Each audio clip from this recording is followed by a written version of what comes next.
end of the line. Was he here? It's a civil act.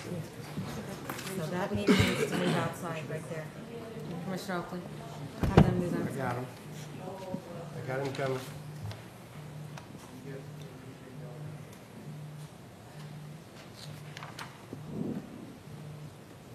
Thank you.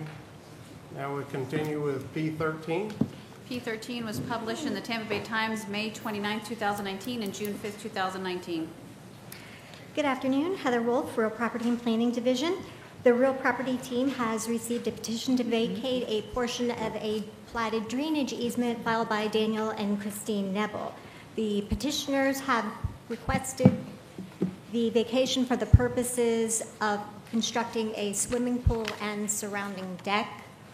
The petitioners have only requested the footprint necessary to construct the pool and the surrounding deck, and the Real Property team recommends approval. Move to approve. Second. It's a public hearing item. Public hearing. I have no one signed up for this item. Is there anyone in the audience to speak about this item? Move to Seeing approve. no one? Second. I got a motion and a second. All those in favor say aye. Aye. Motion passed. P14. P14 was published in the Tampa Bay Times, June 12, 2019, and June 19, 2019. Heather Wolf, Real Property and Planning. The Real Property team has received a petition to vacate a platted easement filed by Two Guys Holding Corporation. The petitioners have requested the vacation for purposes of future development. The petitioners own both the property, the adjacent parcels to the north and the south. The Real Property and Planning team recommends approval.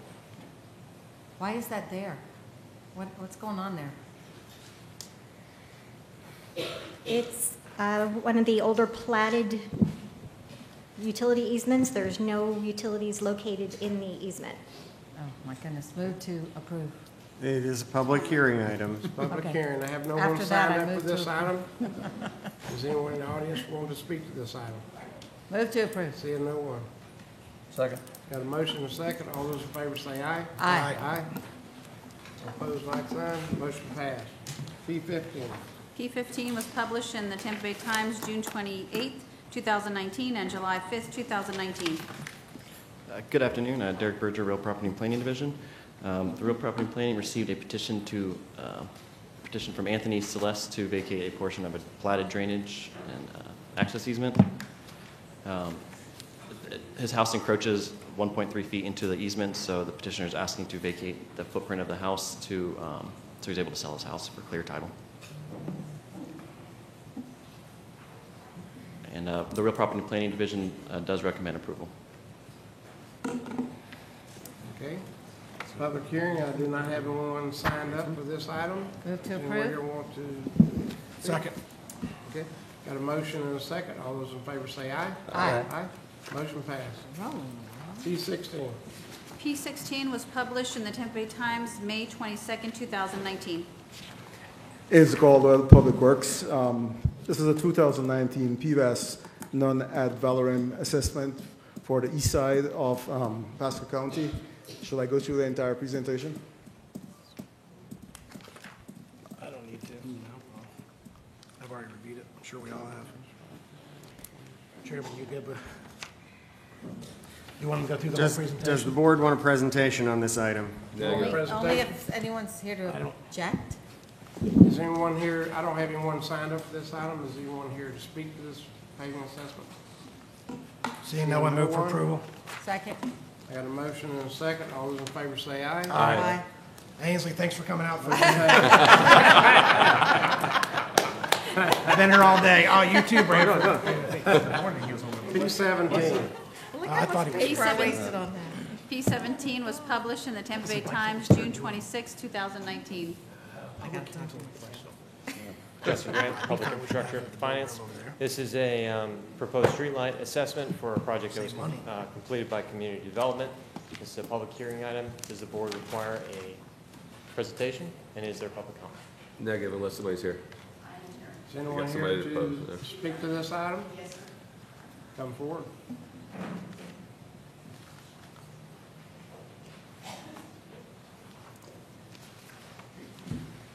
My name is Judy Geiger, 39001 State Road 575, Dade City. Property is located in the community of Lacoochee, Florida. My attention was brought to this because as I read through the agenda add-ons on this thing, there was no mention of a community meeting being held. And the notice was, we have what's called the LTT Steering Committee in Lacoochee, Trilby, and Trilby. And the president of that group was not aware of any community meeting.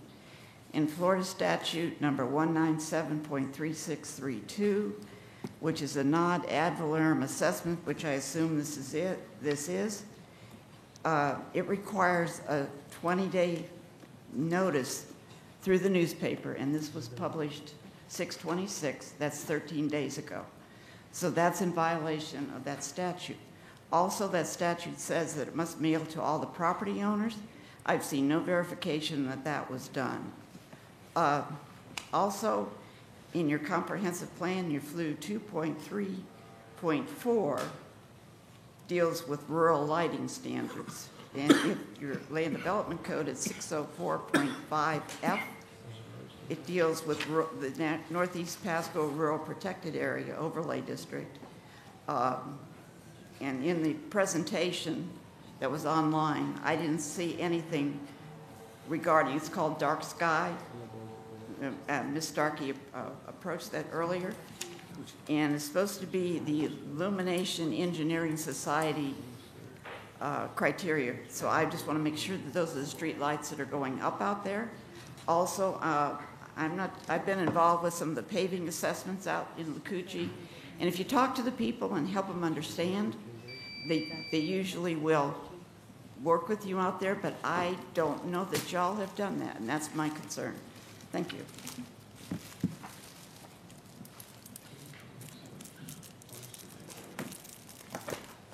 Is someone going to answer that? Yes, ma'am. Okay. Let's see if there's anybody else in the audience. Does anybody else wish to speak to this item? Seeing no one, Close public hearing. close public hearing. Yes, sir. Or would you like us to move forward with the presentation and give you the detail that may address some of these answers? Mr. Chairman, I think answer the questions at hand before you go through the presentation. Sure. Yes. Because we need to see if the notice was given in a timely manner.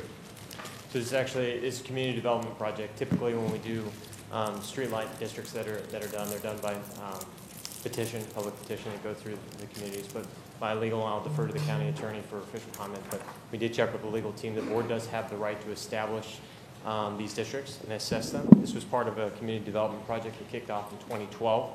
That was part of Section 108 issue. I can defer to further comment with community development. They're here as well. That established this. And back in 2012, this was noticed through board action. There's actually a board memo, CD 12-189, that does reference that this would establish a street lighting district that would be established through, be provided through REC and be done through a tax assessment later on. This was completed and then followed legal procedure, posted in the newspaper, and we're here today. That meet our rule? In 13 days. It's a good thing.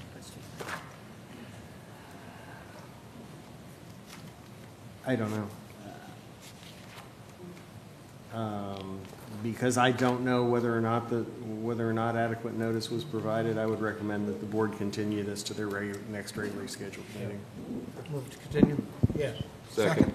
But that'll be in Newport Richey. Does that matter? No, sir. I believe it's on ma'am. here. No, ma'am, it's over here. It's here. It's here. It's here. Our next one is here? Yeah, because it's the 1st of August. It's the first meeting in August, the 4th, I believe. 6th, thank you. Yeah. But, So we'll have, There's not one. but a There's not comment, second. I mean, at the same time, my assumption is the people in that area in Lacoochee would like to have streetlights.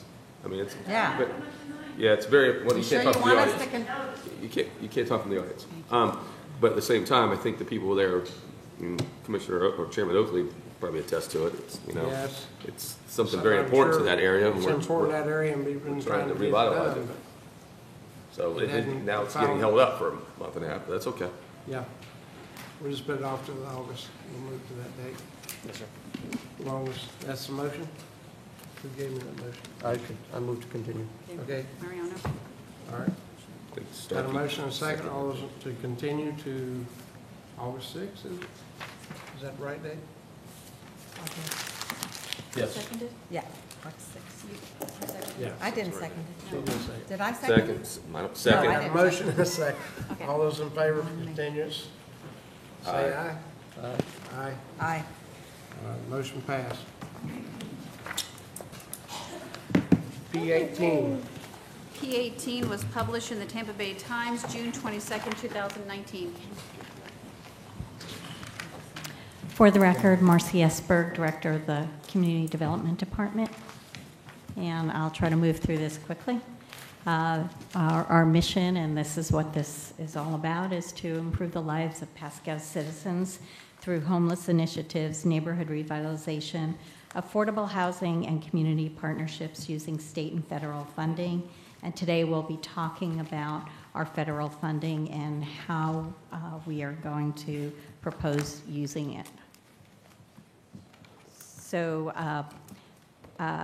the Office of Community Development is considered an entitlement grantee.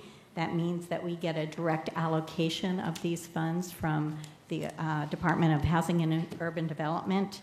We're one of 1,200 grantees nationally that get this money, and this is comprised of 3 grant programs: the Community Development Block Grant, the ESG, and home programs, and we'll be talking about each one of those.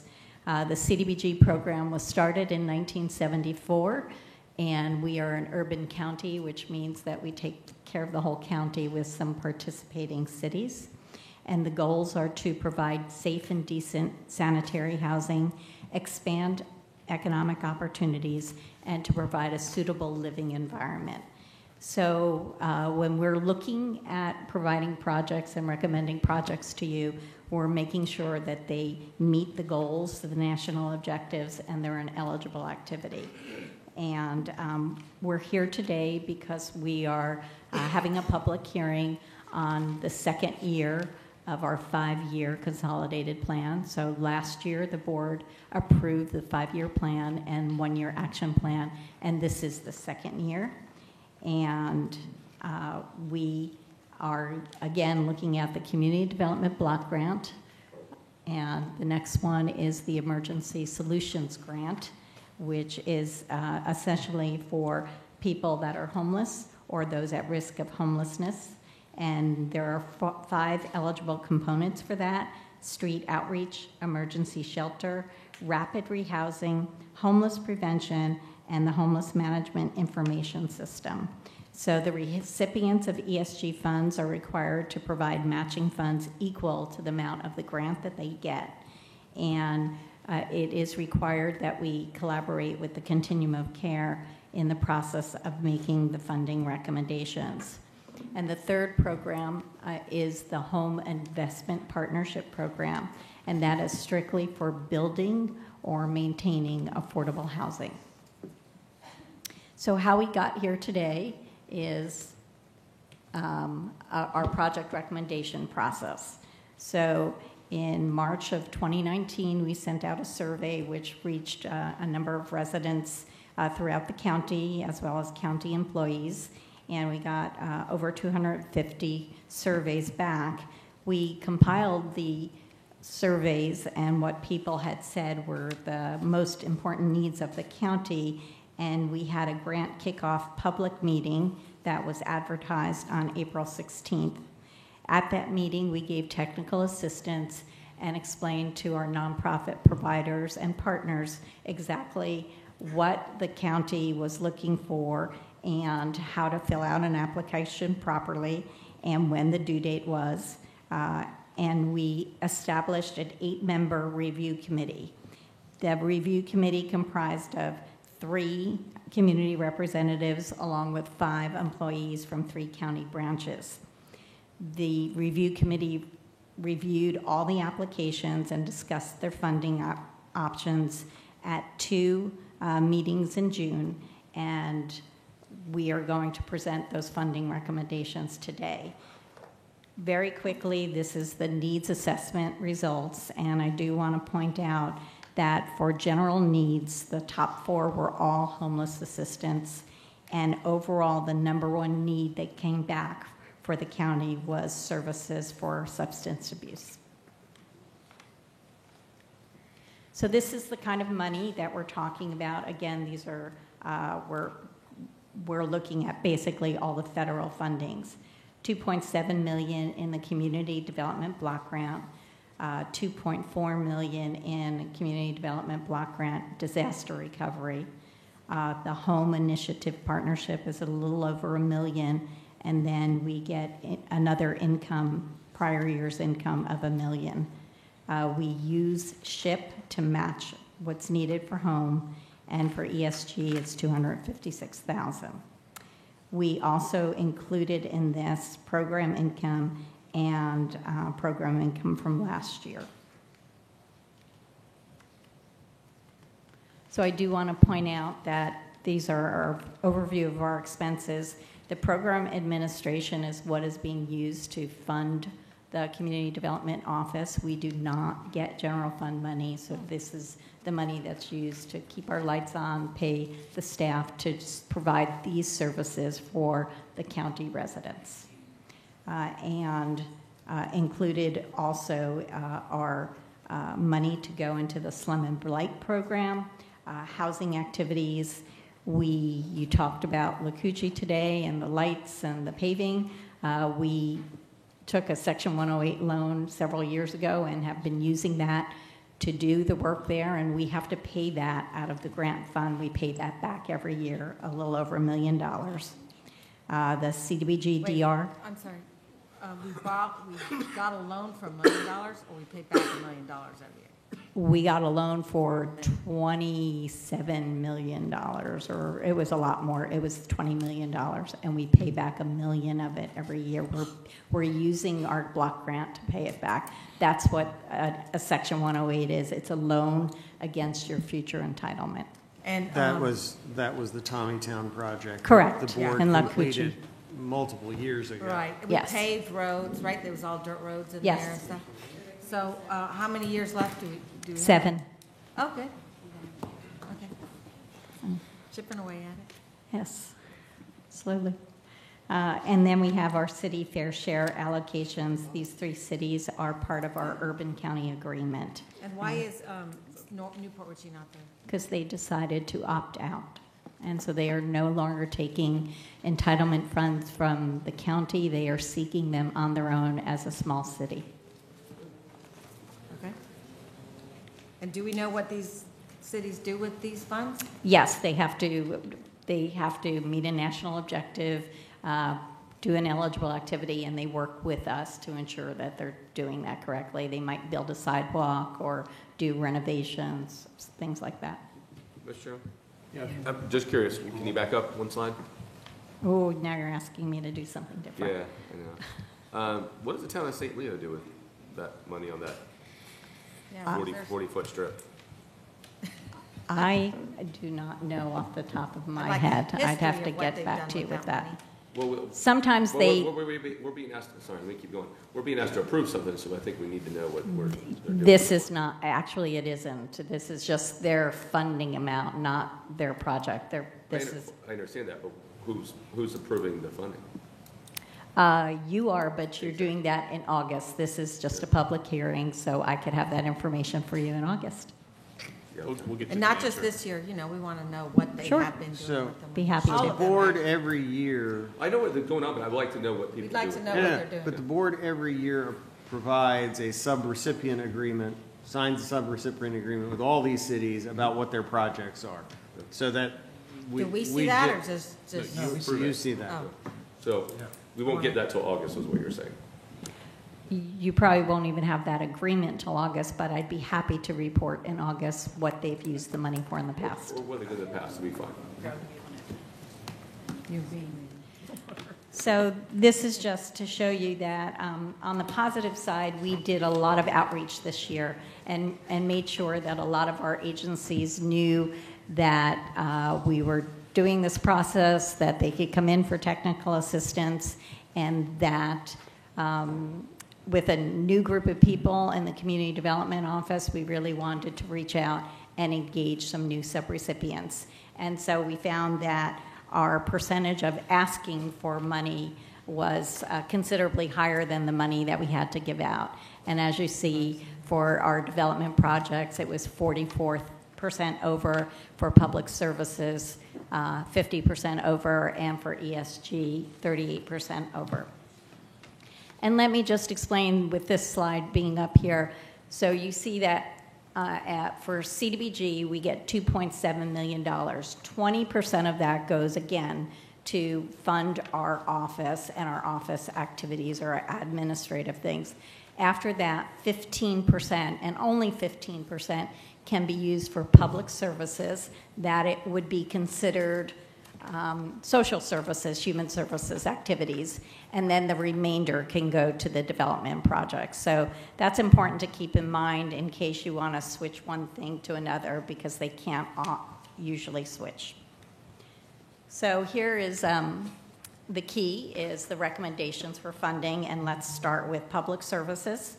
They're grouped in service categories. So the first one is senior services, and I want to make note that for Pasco County Housing Authority and CARES, both were fully funded, and these are new services being offered to our seniors in the county.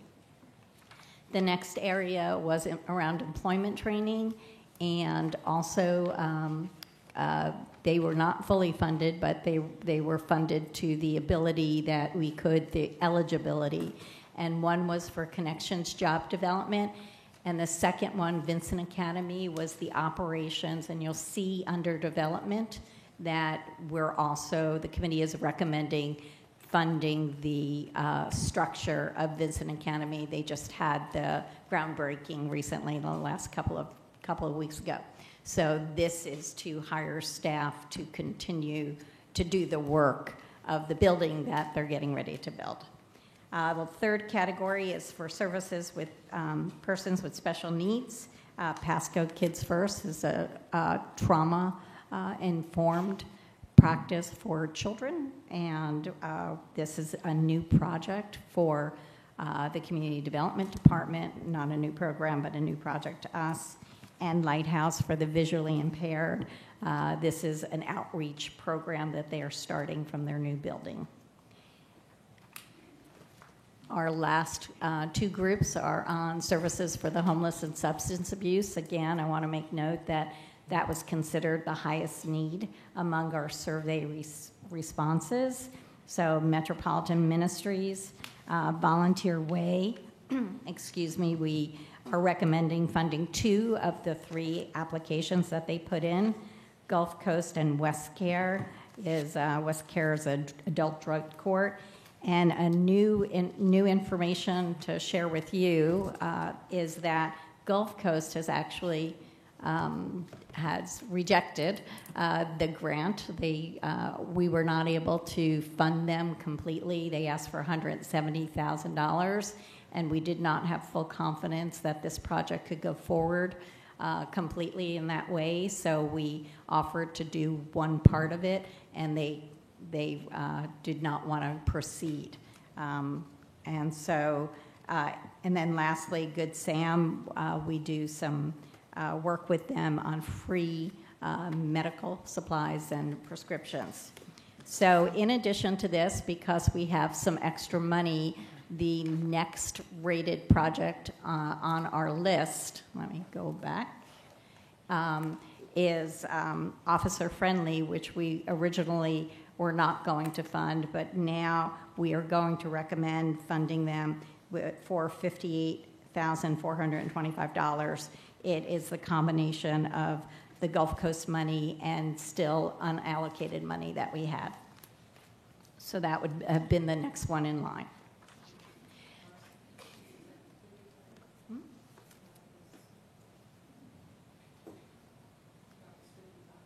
No, it's 58. The 2, it's 35 and, yes, 58. Yes, 58. So the next category of projects that we're recommending for funding are our development projects, and basically these are things that either go vertical or you put a hammer or nail to it. These are, several of these are pretty big asks, and several of these are things that you've heard about before. So the Coalition for the Homeless, you have heard this project come to you before, and it is the Family Rehousing Center, the family shelter off of Youth Lane, and the recommendation is to fund that project for $700,000. It has come to you before. The amount that the board has funded was for an engineering study, so now they know how much the project is going to cost. It's coming in at a little over $1.2 million, and their ask was a little over $800,000, and the committee is recommending $700,000. Baycare Behavioral Health is doing a transition housing and support center, and it's quite a big project. They're only asking for a certain portion of it, and we're funding that. So they need 1.2 million. We're giving them 700. Where's the rest of the money going to come from? So in the 700, in previous action plans, the board has awarded other funding for them. So we have money from 2017 or 2018 that has already been awarded to them. So there's 500,000 sitting already that they have? I don't think it's exactly 500,000. I think it's, I don't. I think it's another 300,000 or 400,000. Vincent House. Since we're asking questions, let me jump in real quick, Mr. Chairman. More? So, East Pasco, when it comes to homeless, mental health, and substance abuse, what's up there from an East Pasco organization? Which one of these is from East Pasco? You got the grant, the federal grant. The housing. These right here. The Housing Authority. Okay. I'm just asking, so I'm wondering, for the public, I want to know. So, and The Coalition, Baycare, Vincent House, and Pasco Youth Family Alternatives, Steps to Recovery. So, which one of Baycare, Vincent House, Youth and Family Alternatives, Steps to Recovery is in East Pasco? I don't think any of them are, but they'll serve anybody in the county. They're located though on West. And again, these are applicants that put applications in. I understand. My question was which one of those is in East Pasco that service? So was there any East Pasco organizations that service the homeless population that applied for any grants? I don't believe so.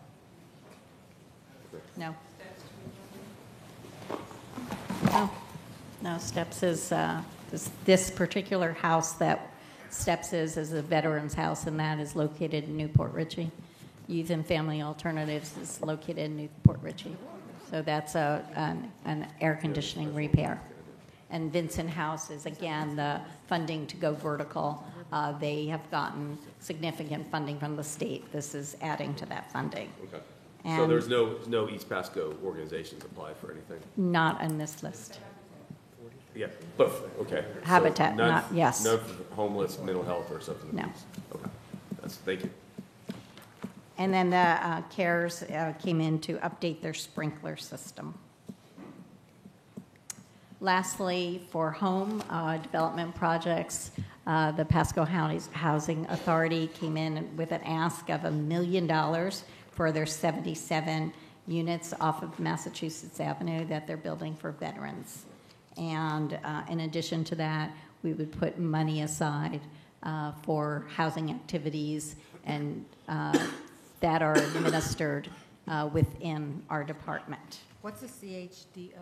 CHODO. It's a term used for HUD, a community housing development organization. And then you've got this big number down here under housing activities. So what does that mean? Those are the activities that we administer within our department. So when you recommend somebody to come to us for a roof repair or down payment assistance, those are some of the things that we do from there. That's a big number. How did you arrive at that number? We took the money that was available, and we got one application, so that application came off the top, and that was what was left over. Is this money that rolls over? Yes, And so, and that's why there's so much there. so I'd like to find a way to put the money to use rather than keep it in the bank when we have such need, so. Well, that's one of the reasons why we did so much outreach this year and that's why we had such an increase in the number of agencies and asks, was because there is a great need, and we want to make sure the money gets out on the street. But that's a really big number to help someone with a busted window or whatever, so can any of this go to Habitat? Because we'd like, is Habitat eligible to help fix up that mess of Leisure Lane? That's a whole nother discussion because of whether that is considered Newport Richey or the county What's the county? It's the county right now. right now. So this money is good till on October 1st. So That could be another conversation. So we can it get can be some another started. conversation. So we could, Well, let me, can we touch on that? Because I like Yeah, where you let's bring it follow up. up. Because Yeah. the project to go and bring septic to sewer in that area, which they have like 6 houses right now that are able to connect, is about $1.5 million, maybe $1.2 million. 300 of that's impact fees that the city wants to charge. If we don't have to give up that land, I would rather see us finish that project before we turn that over to the city, who said we, if we ever did. okay, no one said we had to turn it over to the And, city. and frankly, with what we're doing out there, they're still a blighted community. They don't have funds to take care of, pay off their CRA, never mind taking on this project. We've got the resources to get it done. We've got, I think, a lot of good things going on to be done. And if you've got that almost $6 million, you can actually put that infrastructure in place, which could really help that project go, as well as helping that whole neighborhood right off the bat. I think they need to do something on that fee, big time. Yeah. Oh, I tried to get them to do something. So is that a vote by the city council of Newport Richey Correct. to waive that fee? Correct. All right. Yeah, I was wondering. What, Mr. Biles? Just making faces over there. like your impact fees, the city won't be able to waive it.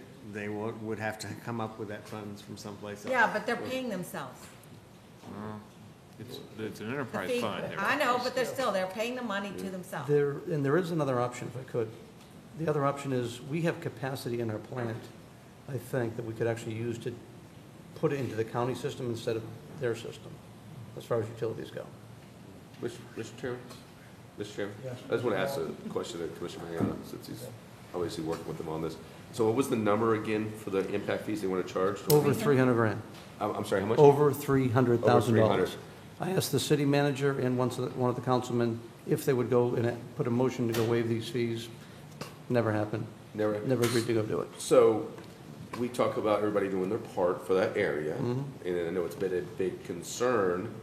I would suggest maybe us sending a letter on behalf of this commission, asking them to participate. I'll second that motion. Yes, I'll third it.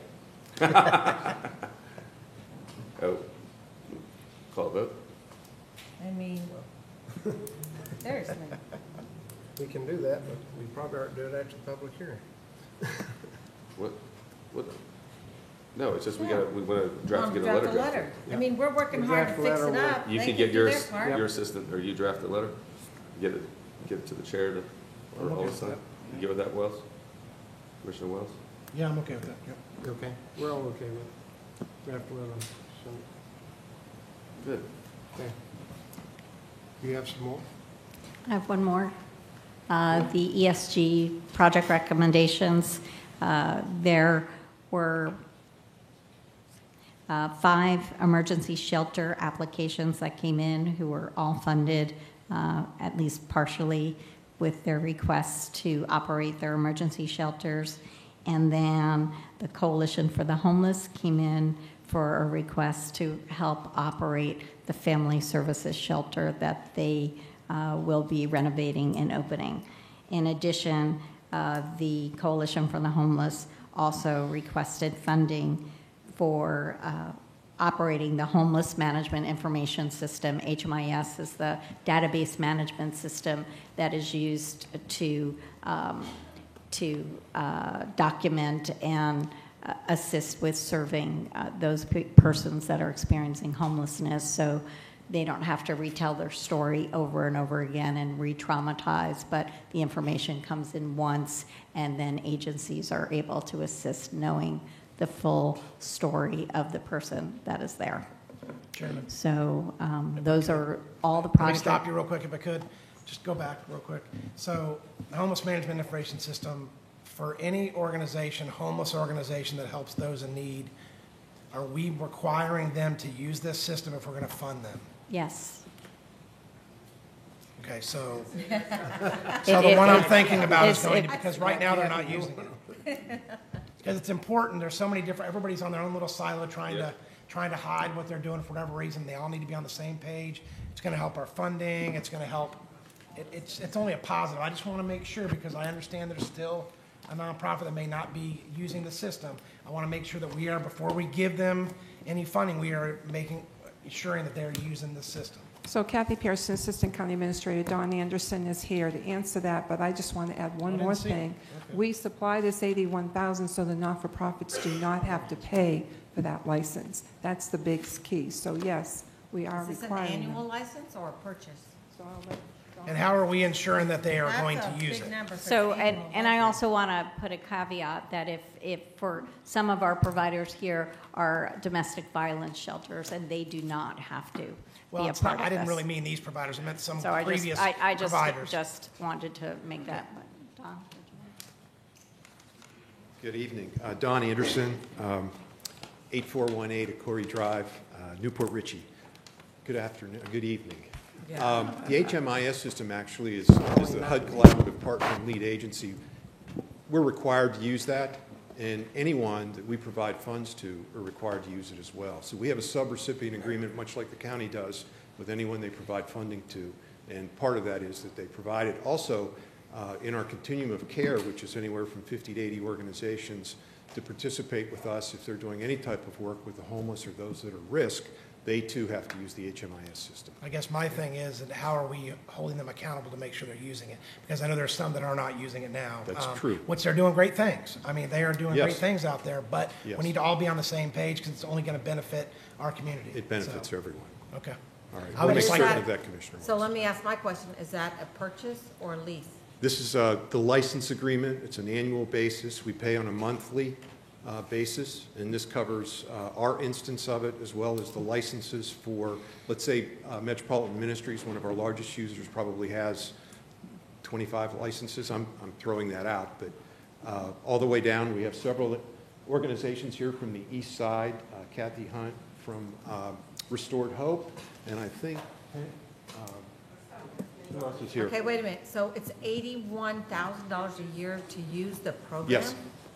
Oh, my gosh. Software. Licensing. Yes, it's all licensing and software. To record people's stories? Yeah, so tell me more, because I'm smelling ripoff here. So I just want to say too that because of the security, every user has their own license. So it's not that community development gets one license and then 19 people could use it. Every user has a license. I don't care, I find that outrageously expensive. This is a HUD requirement. It's a HUD requirement, and also there are only, I want to say, 3 to 4 softwares that are eligible even to be considered a homeless management information system. So as HUD added more and more requirements to the system, more and more software companies had to bow out. So it's probably not a very competitive market as well. I will be bringing this up to the Assistant Secretary of HUD next week. Can I get some kind of statement from you guys of how much this is? No, can't talk from the audience. It's a database that we use to manage anyone who's at risk of homelessness or is homeless. Yeah. And we maintain, one of the things that other things that HUD requires us to maintain is called. But that's a file with some kind of security on it, right? No, yeah. I'm sorry, that's a file on someone's laptop. I don't understand 81,000. Yeah, so, Mr. Chairman? Right? Yeah, well, no, I know it's unfortunate, but I do get it, just for my prior work history of what it costs to license software. Yes. It's very expensive, and you have a number of users. The more users you have, the more you're going to pay to Every license that continuum software. of care and coalition in the state of Florida uses this. Yeah, and so pays they're all linked, so if somebody similar from, rates. so if somebody from It's Jacksonville across comes the down country. and you can refer Yes. that, then you can. Now, this is Okay, premature, is this is premature to say, but we have put forward to HUD an application to combine our efforts with another organization so that we could reduce our expenses. But this is several years off, and we haven't been granted yet. We don't know that we will be. But we are looking at an alternative to reduce our costs there. Okay, so let me ask you a question. Is the fee a sliding fee based on the amount of files that are in it? I believe it's a license fee per user. I don't think the amount of data, except for the instance, there's probably a fee that we pay, and then there's a fee per license. And this is very common. In my experience in technology companies. You've been there too. You know. Yeah. How much are we paying for a Acela? Wait till you hear this one. Yeah, I mean, I'm in the wrong business. Initially, we paid over $2 million for a Acela. I know, And but we're for paying what? $1.5 million for the Acela upgrade. For a year? Yes, ma'am. No. Well, no, A year or initially one the time? upgrading. For the upgrade. One Yeah. time. But then you have your But the individual fees yearly. licenses are $2,500 a year for each one. $2,500 a year? For each one. For each one. Each individual license. For each Yeah. individual So if you got 100 license. people, you're paying 100 times $2,500.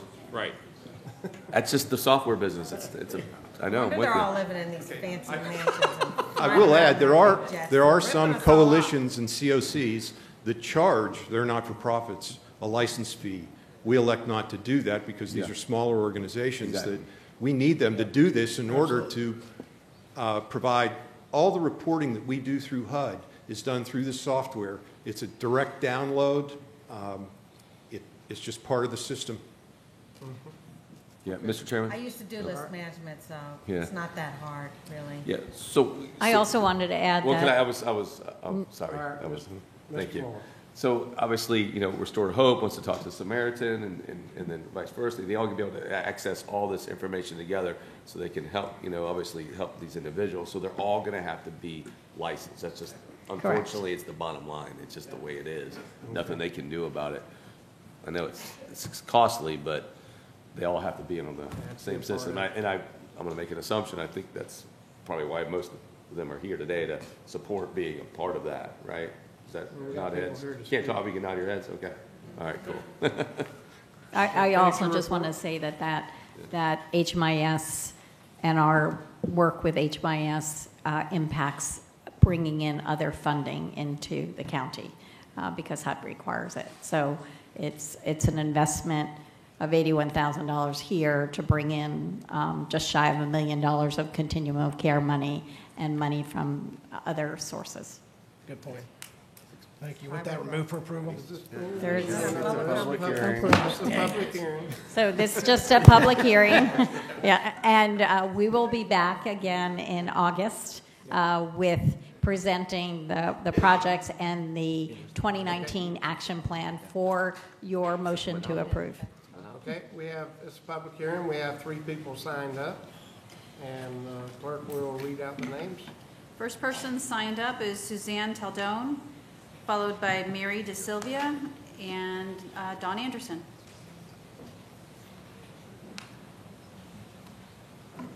I'm Dr. Suzanne Green Taldone. I live at 8751 Cranes Roost Drive in Newport Richey. The Pasco County Citizen Survey results upon which these funding decisions were based are invalid. This survey is a biased research design because it is a convenient sampling through a government website.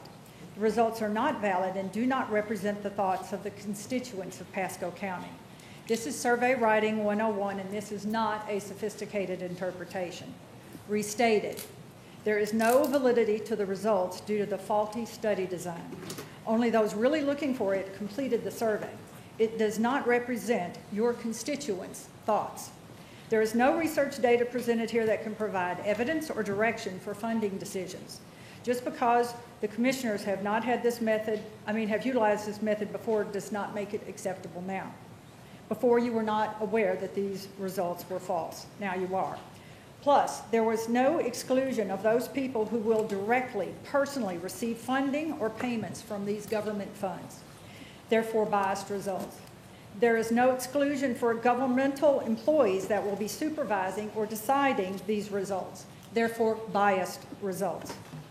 With regard to the proposed allocations to the coalition project, this is stealing money from the homeless.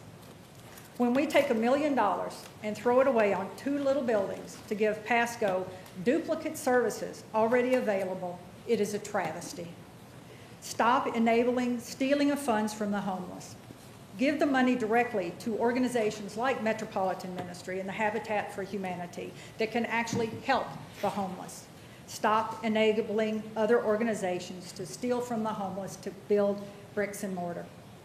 What concerns me the most is that the representatives from the coalition have misrepresented information to the commissioners. With this wrong information, commissioners voted to place the homeless programs on Youth Lane. Numbers of homeless, needs of the community, budgets needed for renovation, non-sustainable operation budgets, results from locating the center, hepatitis A outbreaks. Is there no consequence to misleading commissioners, falsely leading others to a decision, then turning around and asking for almost $1 million to do what they said they had covered from the non-for-profit segment of coalition and private funding when you voted to move this forward? The coalition said there would be no tenant encampments while waiting for the center. There have been 2. There are lines now of homeless waiting on the corners for the site. Commissioners promised this wouldn't happen based upon input from the coalition. Presenting information to commissioners at formal meetings should have consequences. The program should not move forward with these personnel leading these programs, and the program funding should be rescinded based on the new information available. If expenditures of this size were to be placed in Pasco, it should be in East Pasco, where they have no resources. With the new information, turn down the suggested allocations to the coalition and give the money more directly to the homeless who need the help. Time's up. Thank you. So I wanted to answer her on the survey. Is this not part of our survey that we hired that company to do a random sample to the whole community? Dr. Bellis handles this? No, ma'am. So what survey, what's the difference? This was a survey that we generated directly out of our department. Okay. Next person. Mary DeSilvia.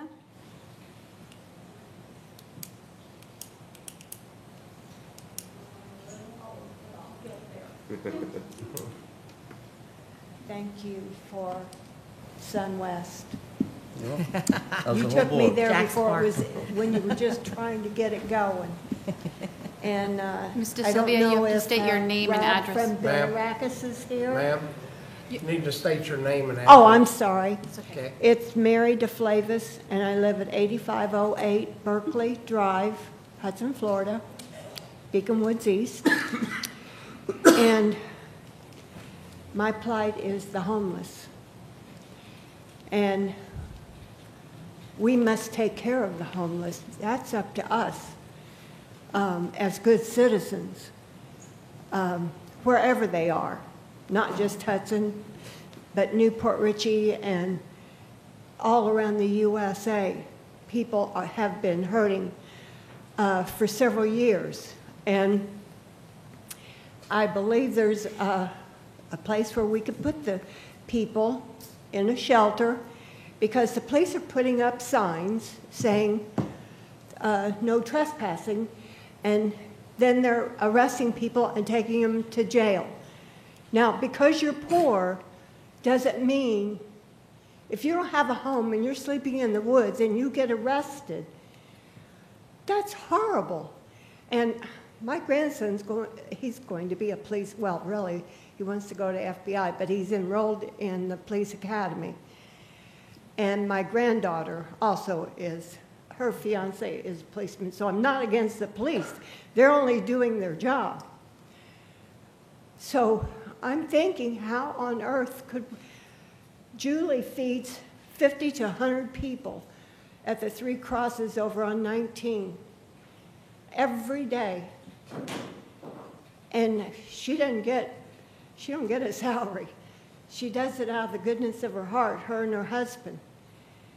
And I feel ashamed that I don't do more to help. I'll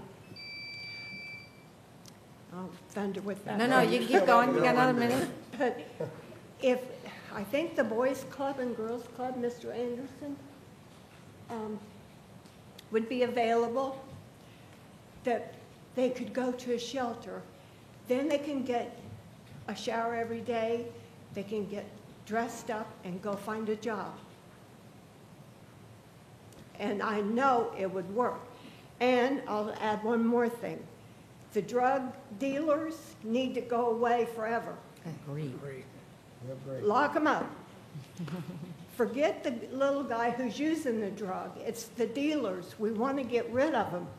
I moved here 50 years ago. I never had to lock a door. I lived down on the river. Never even thought about locking a door. And it could be that way again, but it's up to every one of you. You'll either make this county or you'll break it. And I know what you can do. Okay. My Thank you. granddaughter's a lifeguard there Thank you too, for by your the way. comment. Yes, ma'am. All right, Don Anderson. Don Anderson, and I did swear in earlier. I'm only here to answer your questions. If you have any concerning any of the funds directed to the coalition, prepared to give you whatever you need. Real quick, did you hire a new employee, the shaved guy back there? Yeah, I don't recognize him. I'm afraid he's gone missing. Any questions for Don? No, just thank you for everything you're doing, and thank you for all the providers that are here today and for what they do in our community. I will say this, I sit on this committee at NACO, National Association of Counties, called CEWD, Community, Economic Development, and Workforce. And I picked it, or I got selected for it because of my work with workforce development and economic development. And I knew nothing about the community part of it, which is what all you ladies are working in. But I'm getting my eyes opened and I'm getting an education. And I think I gave it to you. At our last conference, I think it was our legislative conference in Washington, I picked up a piece that NACO did on homelessness and a study from Los Angeles. So I want all the commissioners to read it. But it is shocking what's going on in this country. Shocking. And in Los Angeles, the homeless numbers like doubled in a year or two. And so we need to do more. And I want to let you know that at AmSkills, we started our new class yesterday. We have 4 residents from Metropolitan Ministries. Wonderful. So we are getting them job skills. And I don't know if you know, but the last one that we had, Nikki, from Metropolitan Ministries, we trained her there for 3 months. And then she did her internship for 3 months at True, and then they hired her at $45,000 a year. Fantastic. So and with what we did today, this morning, we're going to help these folks get a job, get a career going, and not be a burden on the system. And I feel this heavy responsibility.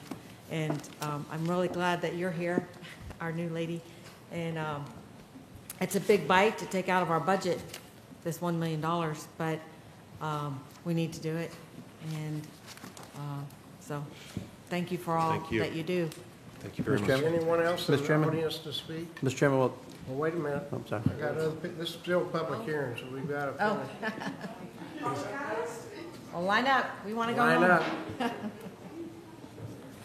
Good afternoon. My name is Becky Bennett. I'm with Pasco Kids First, 7344 Little Road, Newport Richey, 34654.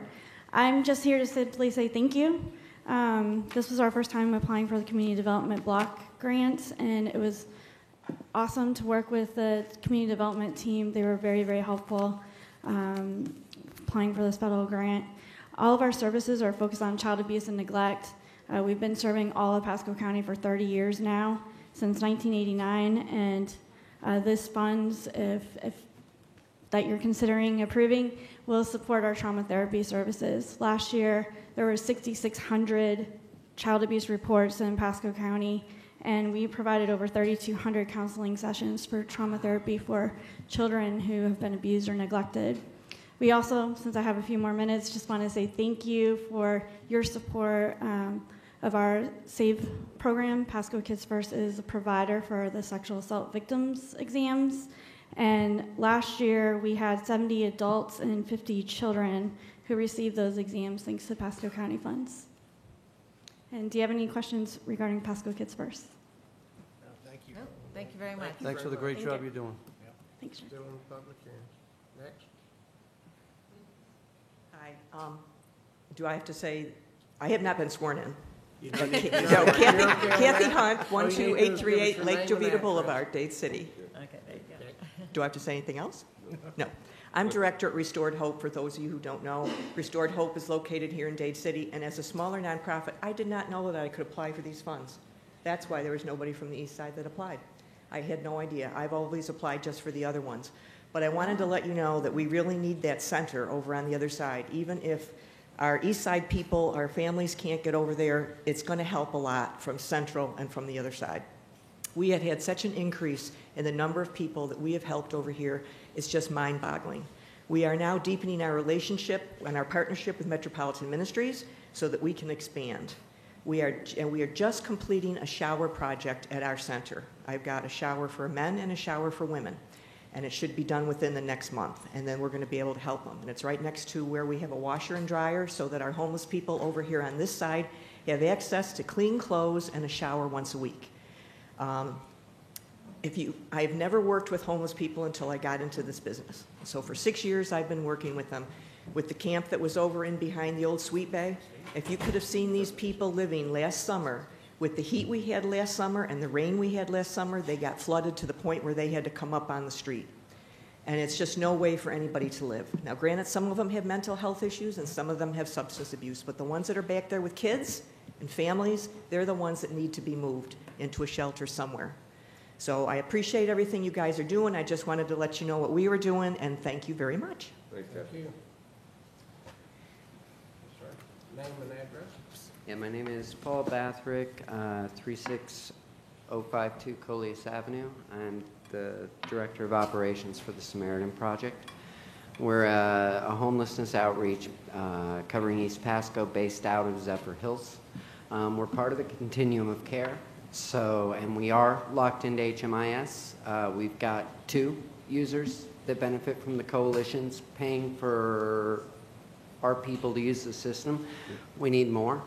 And what that does, just to clear up some of the questions that Commissioner Starkey was asking, it's not just about telling people stories and transferring them so that they don't have to keep repeating themselves.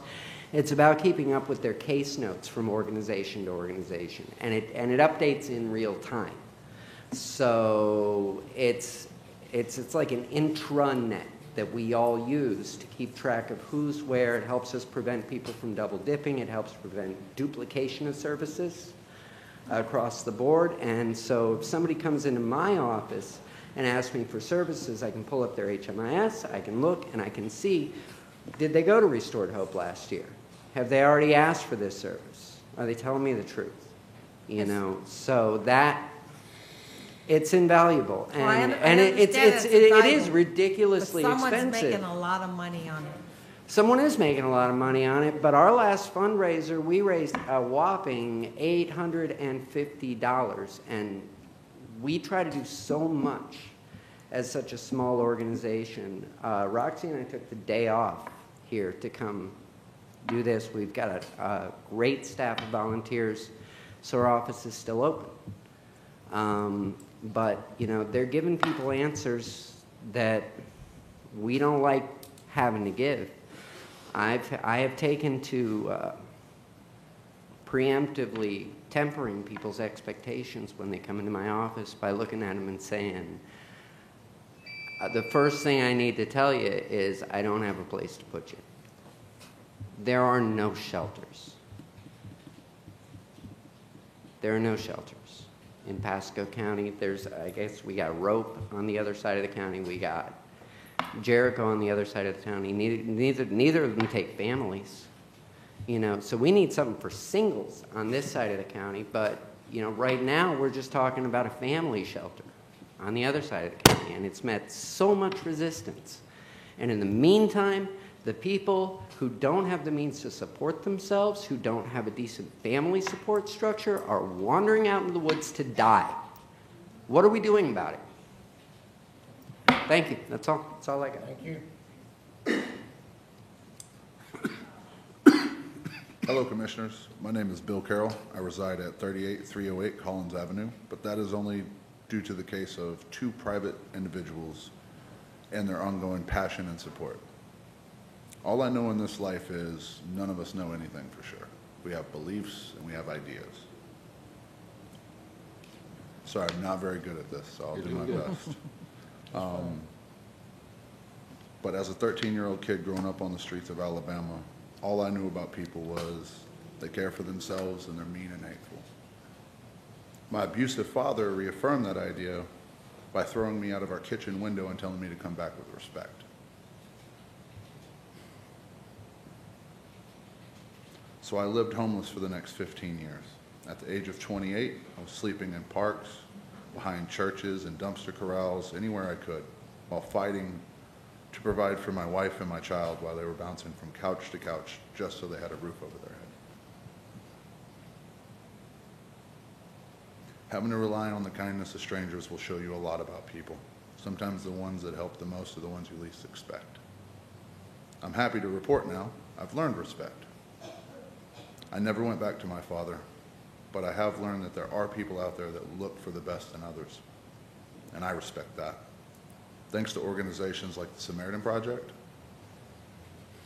and their refusal to give up on me, even when I gave up on myself.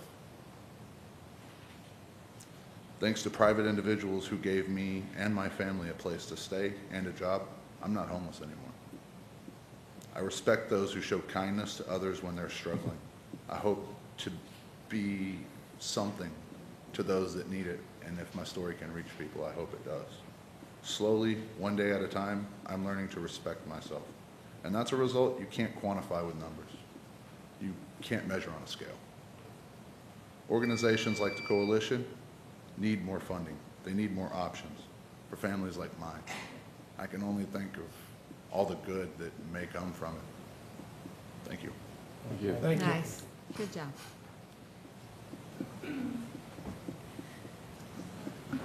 Good evening.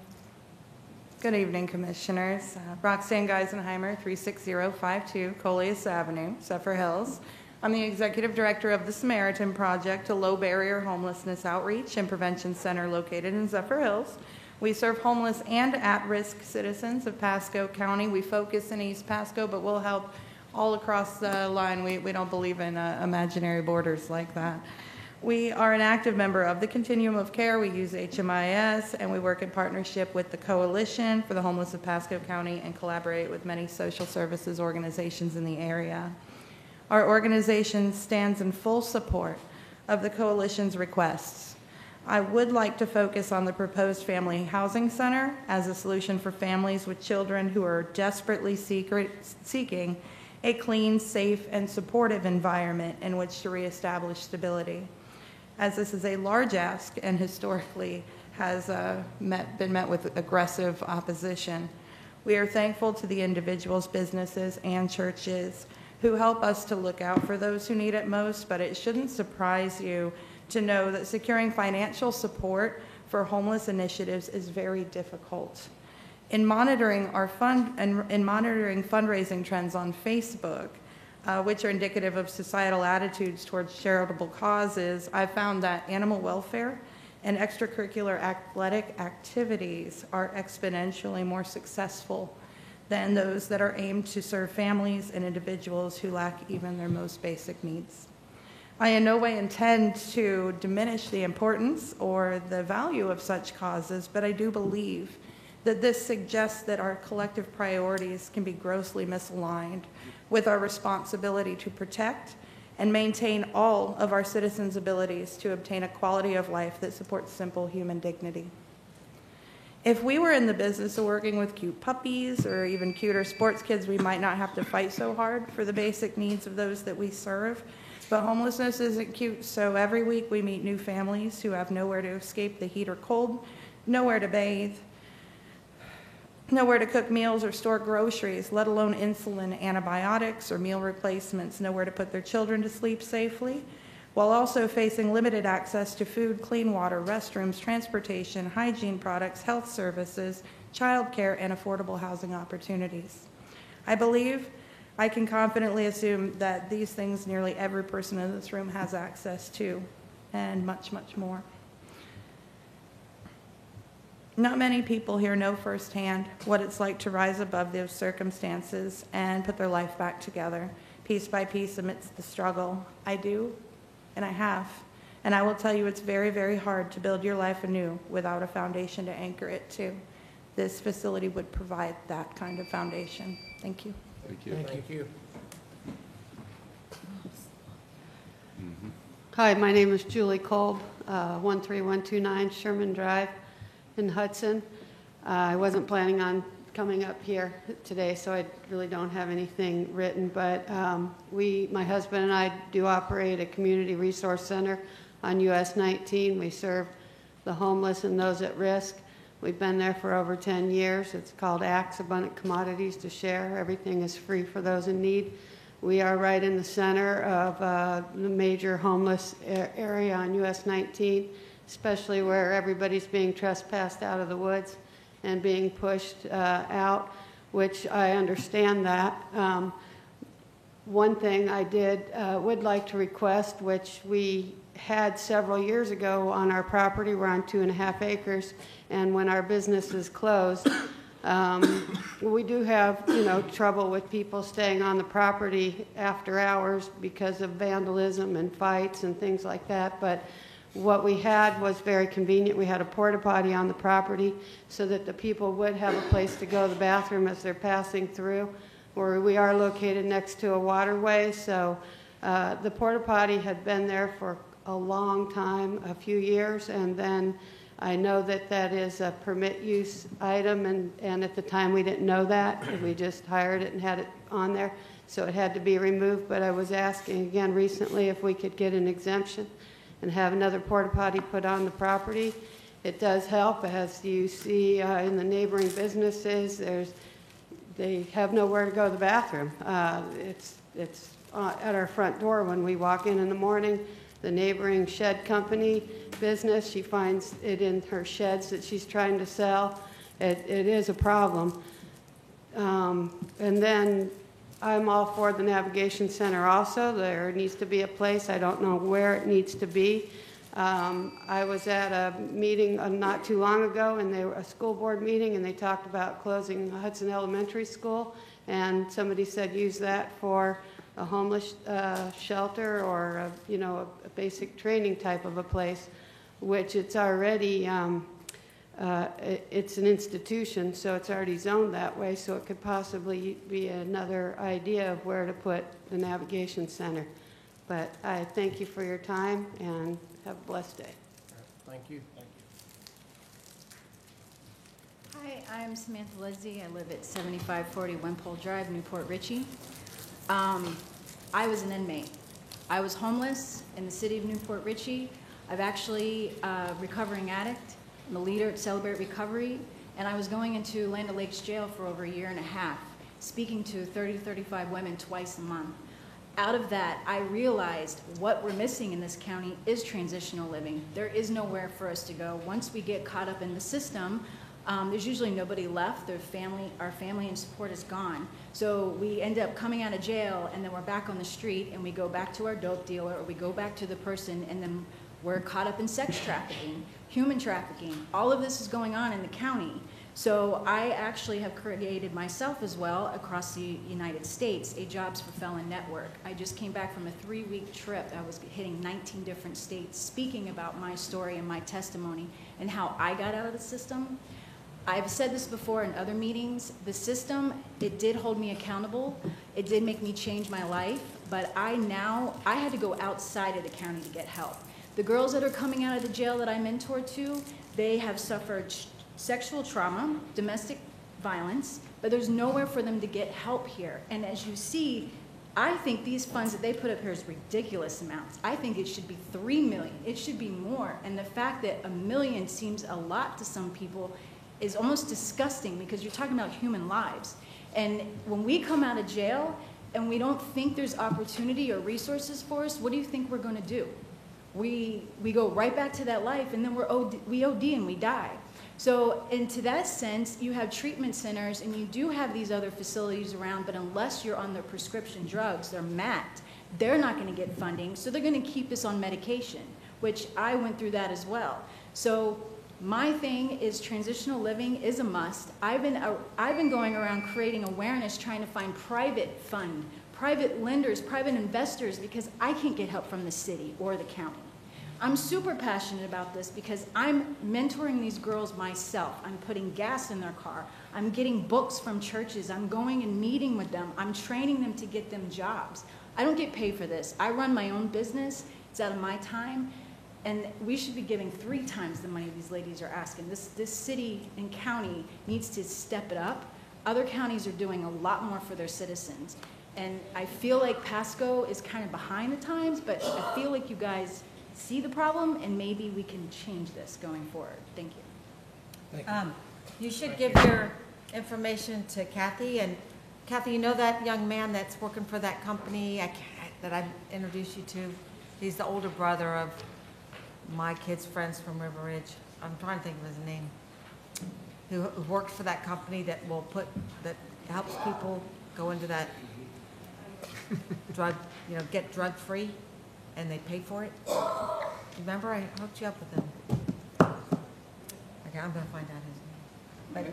But you need to give your information to Kathy. Good evening. My name is Terry Stobbs. I'm the Executive Director for the Housing Authority for Pasco County. I just want to say thank you for your time, your service. It's very, very nice that you do that, because I know what it entails. So thank you very much. Thank you to your community development for sharing the funds with us, because it's much needed. So any questions you might have for me? Thank you. Thank you. Thank you. Yeah, thank you. No, thank you very much. Okay, anyone else to speak? Seeing no one? Seeing none, move for Motion approval. board. Second. Motion and second. One more discussion. All those in favor say aye. Aye. Aye. A little more discussion if I could. One more discussion. One more discussion. I've made my sentiments early. I want to say I think Don Anderson's a fine man. He's got great intentions. I'll just say the shelter, the old boys club, teen center, I just don't think is the right location. We're seeing effects of people lounging around, creating more of an activity, just the way Dr. Taldone says. It is going to create a problem. You've got Metropolitan Ministries doing a phenomenal job. You've got the Rope Center doing a great job taking singles. And by the way, they've got a singles building that we built that can house 20 males and 20 females. If we spent $400,000 and built them another building, they could take all the males and put them together, which would be a better environment, build another one over to the side for a third of the money you're talking about doing over there. If you sold that building to the people that own the development around it, you could probably make enough money to give another couple of buildings for Metropolitan Ministries down where they're at. When you look at who can raise money, it goes a lot to the confidence of what they've seen and what they've done. Metropolitan Ministries has got a great reputation, and so does Habitat for Humanity. I think we should put more focus to those. So I won't name the way it's set up, but thank you. The motion passed. Is there anything else before the board? If I could, Mr. Chairman? I mean, this, one thing, this this is her first meeting, so I'm blaming it on her. This is the latest meeting I can ever remember having.